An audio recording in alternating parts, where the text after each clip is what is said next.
இப்படி ஒரு மோசமான ஒரு ஆட்சியை கொடுக்கறாங்களே, இந்த திமுக அரசு மறுபடியும் ஆட்சிக்கு வரணுமா? உங்க உண்மையான மக்களாட்சி, மனசாட்சி உள்ள மக்களாட்சி, உங்க நம்ம டிவிக்கு மறுபடியும் ஆட்சி அமைக்கணுமா? சாரி, இப்ப ஆட்சி அமைக்கணுமான்னு கேட்டேன். சாரி. இப்படி ஒரு மோசமான ஒரு ஆட்சியை கொடுக்கறாங்களே, இந்த திமுக அரசு மறுபடியும் ஆட்சிக்கு வரணுமா?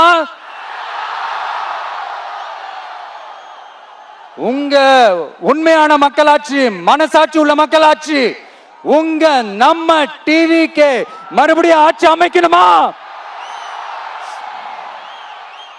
சாரி, இப்ப ஆட்சி அமைக்கணுமான்னு கேட்டேன். சாரி.